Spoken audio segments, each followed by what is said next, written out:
सुबह का सुनहरा समय। घना जंगल धीरे धीरे जाग रहा है। ऊंचे पेड़ों की पत्तियों पर ओस चमक रही है। दूर कहीं पक्षियों की आवाजें हैं और बीच बीच में हवा पत्तों को हिला रही है। एक खुली जगह में बड़ा पत्थर है जिसके पास शेर लेटा हुआ है। सुबह की पहली रोशनी जंगल पर ऐसे बिखरी जैसे किसी ने हरे समंदर पर सोना छिड़क दिया हो। पत्तों पर जमी ओस चमक रही थी, बंद कलियां खुल रही थीं और हर झाड़ी में जीवन धीरे धीरे करवट ले रहा था। लेकिन इस शांत सुंदरता के बीच एक आवाज सबसे भारी थी, जंगल के राजा की दहाड़। यार, सुन लो सब, मैं जाग गया हूँ। दहाड़ पेड़ों से टकराकर दूर तक गई। बंदर चुप हो गए, हिरण ठिठक गए और छोटे पक्षी एक पल को उड़ान रोककर बैठ गए। इस जंगल में शेर की आवाज सिर्फ आवाज नहीं थी, वो डर, ताकत और आदत तीनों का नाम थी। हाँ, यही ठीक है। सुबह की शुरुआत ऐसे ही होनी चाहिए। सबको याद रहना चाहिए कि यहाँ किसका राज है। शेर बड़े पत्थर के सहारे आधा लेटा आधा बैठा था। उसकी अयाल सुबह की रोशनी में चमक रही थी। आंखों में वही पुराना रौब था, मगर चेहरा ध्यान से देखो तो थकान की महीन रेखाएं साफ दिखती थीं। जैसे रात भर वो सोया तो था पर आराम नहीं कर पाया। अजीब है, शरीर मजबूत है, आवाज भी पहले जैसी है, फिर भी आज कुछ भारी भारी सा लग रहा है। पूरा जंगल मुझसे डरता है, फिर भी आज मन इतना खाली खाली सा क्यों लग रहा है? उसने गर्दन उठाकर चारों ओर देखा।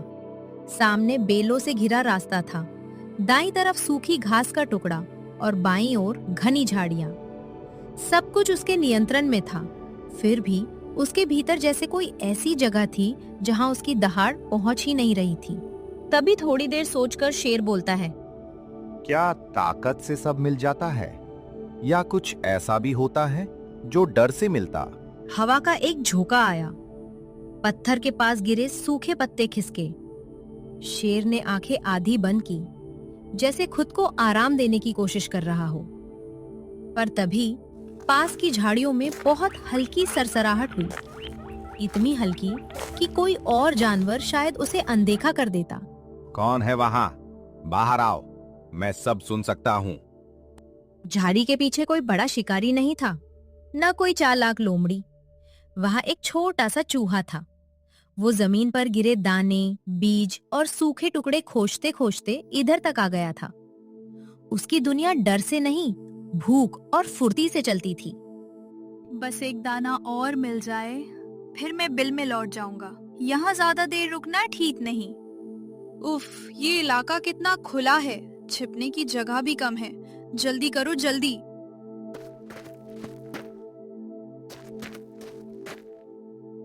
चूहा झाड़ी से निकला, सूखे पत्तों के बीच दौड़ा, फिर एक छोटी जड़ पर चढ़ा। उसे अंदाजा ही नहीं हुआ कि जिस लंबी सुनहरी चीज को वो सूखी बेल समझ रहा है, वो दरअसल शेर की पूंछ थी। अरे, ये रास्ता तो अच्छा है। ऊपर से निकल जाऊं तो सामने वाले दाने तक पहुंच सकता हूँ। अगले ही पल वो गलती से शेर की पूंछ पर चढ़ गया।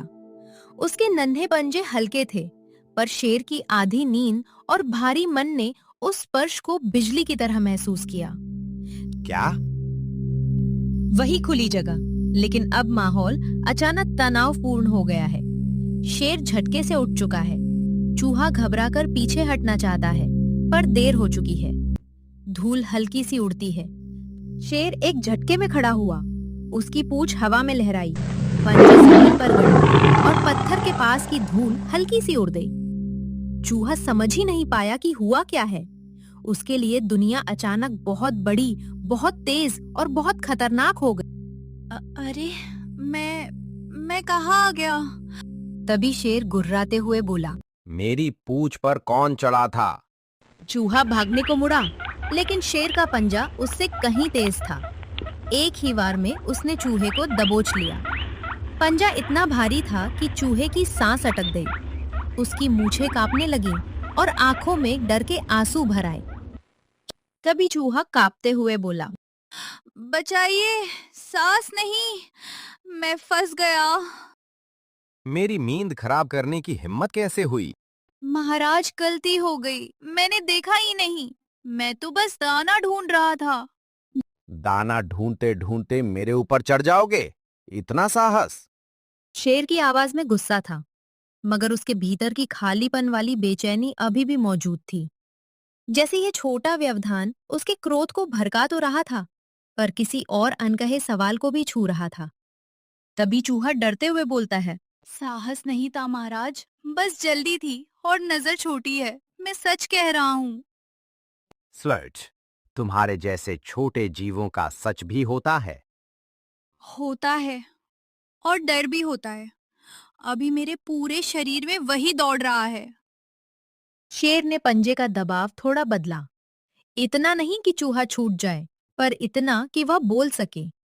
उसके सामने ये नन्हा जीव कांप रहा था। जंगल का राजा और जंगल का सबसे छोटा प्राणी, दोनों एक ही जगह, एक ही सुबह, एक ही पल में बंधे खड़े थे। तभी शेर गुर्राते हुए बोला, तुम्हें पता है, अगर मैं चाहूं तो एक पल में तुम्हारा खेल खत्म कर सकता हूं। पता है, इसलिए तो हाथ जोड़ रहा हूँ, मुझे जाने दीजिए। और मैं तुम्हें क्यों छोड़ दूं भला? इससे क्या मिलेगा मुझे? क्योंकि मैंने जानबूझकर कुछ नहीं किया, क्योंकि भूख गलती करवा देती है, और क्योंकि छोटा होना अपराध नहीं होना चाहिए। ये सुनकर शेर ने आंखें सिकोड़ ली। वो गुस्से में था, लेकिन ये जवाब साधारण नहीं था। चूहा सिर्फ जान बचाने की कोशिश नहीं कर रहा था, वो अपने छोटे से जीवन की कीमत शब्दों में रख रहा था। छोटे हो मगर बोलते बहुत हो। तभी चूहा डरते हुए बोलता है, जब जान पर बनती है तब आवाज अपने आप निकल आती है। तभी शेर गुर्राते हुए बोला, तुम्हें डर नहीं लगता कि मैं तुम्हें अभी खा जाऊंगा? बहुत डर लगता है, इतना कि दिल जैसे पसलियों से टकरा रहा है, पर डर के बीच भी विनती करनी पड़ती है। तभी पास के पेड़ पर बैठे दो तोते चुपचाप नीचे झांक रहे थे।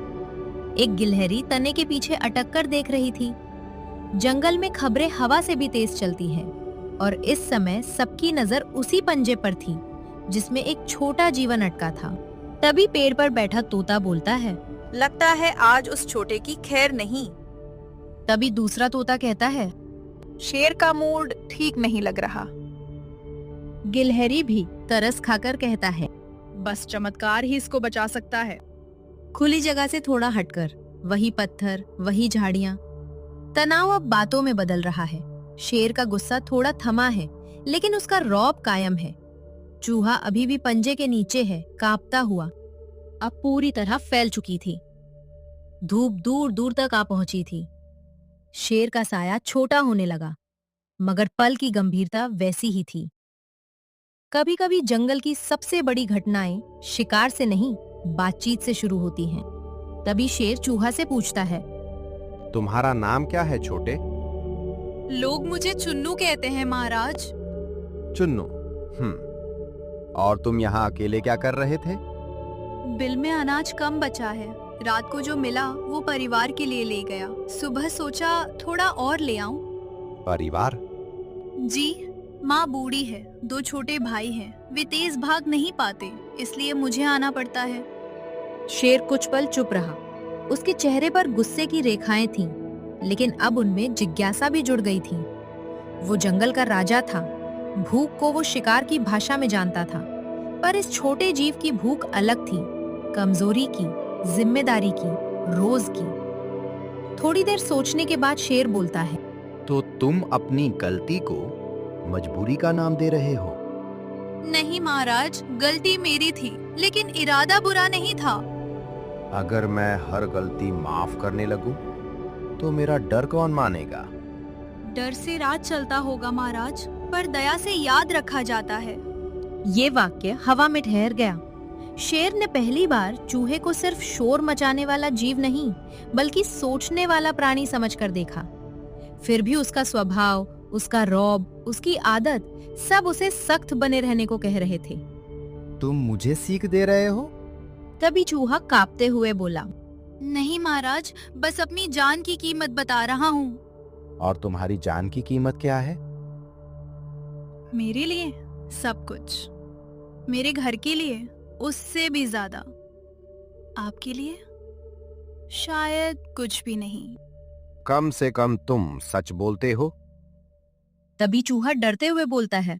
डर में झूठ बोलना मुश्किल होता है महाराज। शेर ने एक लंबी दहाड़ लगाई। कुछ पल पहले वही राजा अपने भीतर की खाली जगह से जूझ रहा था। अब उसके पंजे के नीचे एक ऐसा जीव था जो डरते हुए भी साफ बोल रहा था। शायद पहली बार उस सुबह शेर का ध्यान खुद से हटकर किसी और पर गया। तभी शेर ने चूहे से बोला, अगर मैं तुम्हें छोड़ दूं, तो तुम क्या करोगे? भागूंगा नहीं, पहले धन्यवाद कहूंगा महाराज, फिर वादा करूंगा कि आपकी नींद कभी खराब नहीं करूंगा। बस इतना? और अगर कभी मेरे जैसे छोटे की कोई मदद काम आ सके तो मैं कोशिश करूंगा। तुम मेरी मदद? अभी ये बात मजाक जैसी लग रही होगी, मुझे भी लगती अगर मैं आपकी जगह होता। तोते एक दूसरे को देखने लगे। गिलहरी ने गर्दन और आगे बढ़ाई। जंगल में यह बात सचमुच मजाक जैसी लग रही थी। एक चूहा शेर की मदद करेगा, लेकिन कुछ विचार पहले हंसी जैसे लगते हैं, बाद में किस्मत बन जाते हैं। तभी पहला तोता उत्साहित होकर कहता है, सुना तुमने? ये क्या बोल रहा है? इसे लगता है कि ये चूहा शेर की मदद करेगा। तभी दूसरा तोता भी बोल पड़ता है, जंगल आज सच में अजीब सुबह देख रहा है। ये नजारा देखकर गिलहरी भी चुप नहीं बैठता है। अजीब बातें कभी कभी सच भी हो जाती हैं, जैसे आज हो रहा है। तभी शेर ने चूहे से बोला, तुम्हारे अंदर डर बहुत है, पर हिम्मत भी कम नहीं। डर के बिना हिम्मत दिखती ही कहाँ है महाराज। सूरज अब ऊपर आ चुका है। शेर का पंजा अभी भी चूहे पर है, मगर दबाव पहले जैसा कठोर नहीं। आसपास का जंगल फिर से धीरे धीरे आवाजें करने लगा है, पर माहौल में सस्पेंस बना हुआ है। जंगल की सुबह फिर चलने लगी थी। दूर से बंदरों की हल्की पुकार आई, कहीं सूखी टहनी टूटी और हवा ने झाड़ियों को फिर छुआ। लेकिन उस जगह के पास समय जैसे अटका हुआ था। फैसला अभी होना बाकी था। चुन्नू, तुम्हें समझ है कि तुम्हारी जान अभी भी मेरे पंजे के नीचे है? जी महाराज, हर सांस के साथ महसूस हो रही है। फिर भी तुम कांपते कांपते बातें कर रहे हो। अगर चुप रहूं तो डर और बढ़ जाता है, बोलता हूं तो उम्मीद बची रहती है। उम्मीद? ये शब्द शेर के भीतर कहीं गूंजा। वो खुद सुबह से एक अनजानी कमी महसूस कर रहा था। ताकत थी, राज था, डर था, पर उम्मीद? शायद वो शब्द उसके जीवन में कम ही आया था। थोड़ी देर सोचने के बाद शेर कहता है, तुमने कहा था छोटा होना अपराध नहीं होना चाहिए। जी महाराज, जैसे बड़ा होना हमेशा सही होना नहीं होता। शेर की आंखों में चमक कौन थी। ये जवाब तेज था, जोखिम भरा भी। तोतों ने एक साथ सांस रोकी। गिलहरी तने से और चिपक गई। एक पल को लगा कि अब गुस्सा फिर भड़क उठेगा। तभी शेर थोड़ी कड़क आवाज में बोलता है, तुम्हारी जुबान बहुत चलती है चुन्नू। तभी चूहा घबराते हुए कहता है, जान बचाने की कोशिश में शब्द खुद दौड़ने लगते हैं महाराज। और अगर मैं कहूं कि मुझे तुम्हारी ये बात पसंद आई? तो मैं कहूंगा आज मेरी किस्मत जाग गई। शेर ने हल्का सा सिर झुकाया, जैसे वो खुद भी अपने अगले विचार को परख रहा हो। क्या वो इस चूहे को छोड़ देगा या राजा होने का नियम निभाएगा? उसके भीतर रौब और किसी नई भावना के बीच चुप लड़ाई चल रही थी। तभी शेर कहता है, शायद जंगल मुझे ताकतवर मानता है, नहीं महाराज, मानता ही नहीं, डरता भी है। लेकिन ताकत का मतलब हर बार कुचल देना है या कभी कभी छोड़ देना भी। ये तो आप ही तय कर सकते हैं महाराज, और वही तय करेगा कि लोग आपसे सिर्फ डरेंगे या कुछ और भी महसूस करेंगे। शेर ने पंजा बहुत हल्का किया। चूहा अभी भी हिला नहीं। उसे भरोसा नहीं हुआ कि ये ढील सच में मिली है। उसकी आंखों में आंसू थे, मगर उनमें अब सिर्फ डर नहीं, सावधान उम्मीद भी थी। तभी चूहा कहता है, क्या मैं कुछ कह सकता हूँ महाराज जी? कहो। अगर आज मैं बच गया तो ये सुबह मैं कभी नहीं भूलूंगा। और अगर कभी आपको मेरी छोटी सी भी जरूरत पड़ी तो मैं आपकी मदद जरूर करूंगा, तुम बार बार वही बात क्यों कह रहे हो? क्योंकि कुछ वादे डर में नहीं दिल से निकलते हैं महाराज। शेर ने पहली बार बहुत ध्यान से उस छोटे चेहरे को देखा। कांपता हुआ शरीर, भीगी आंखें, हिलती मूछें और फिर भी भीतर से निकली सच्ची आवाज। जंगल का सबसे छोटा जीव उस सुबह सबसे बड़ी बात कह रहा था। दिलचस्प, बहुत दिलचस्प। तभी दूर जंगल के और भीतर से एक अजीब सी धातु जैसी आवाज आई, जैसे कहीं कुछ खिंचा हो या कोई जाल हिला हो। शेर के कान खड़े हो गए। उसने सिर उठाया। ये आवाज इस हिस्से में आम नहीं थी। ये कैसी आवाज थी? तभी चूहा घबराकर कहती है, मैंने पहले कभी नहीं सुनी, पर ये आवाज कुछ ठीक नहीं है। हवा कुछ पल के लिए थम सी गई। तोते उड़कर ऊपर चले गए। गिलहरी पेड़ के दूसरे तरफ सरक गई। शेर ने चूहे पर से नजर हटाए बिना जंगल की गहराई की ओर देखा। वहां पेड़ों के बीच कुछ था, कुछ अनजाना, कुछ खतरनाक, कुछ ऐसा जो आने वाले दिनों का रुख बदल सकता था। लगता है आज की सुबह अभी खत्म नहीं हुई। वही जंगल का खुला हिस्सा। पिछली अजीब धातु जैसी आवाज के बाद शेर और चूहा ठिठक कर गहराई की ओर देख रहे हैं। हवा भारी है, पत्ते कम हिल रहे हैं और शाम उतरने लगी है। आवाज थम चुकी थी, पर उसका असर हवा में बाकी था। शेर कुछ क्षण उसी दिशा में देखता रहा जहां पेड़ों के बीच से वो खिंचने जैसी ध्वनि आई थी। चूहा अब भी उसके सामने था, छोटा, सतर्क और पहले से ज्यादा गंभीर। तभी शेर थोड़ा धीरे से कहता है, लगता है जंगल आज कुछ छिपा रहा है। मुझे भी ऐसा ही लग रहा है। पत्तों की सरसराहट अलग है, जैसे कोई देख रहा हो। डर रहे हो? हाँ, लेकिन भाग नहीं रहा। अच्छा है, डर को पहचानना कमजोरी नहीं होता। और जो आवाज आई थी वो पेड़ की नहीं थी, जानवर की भी नहीं थी। मैंने भी यही सोचा। धातु जैसी थी, खिंचाव जैसी। हाँ महाराज, जंगल के इस हिस्से में ऐसी चीजें कौन लाता है? ये सब चीजें वही लाता है जो जंगल का हिस्सा नहीं होते।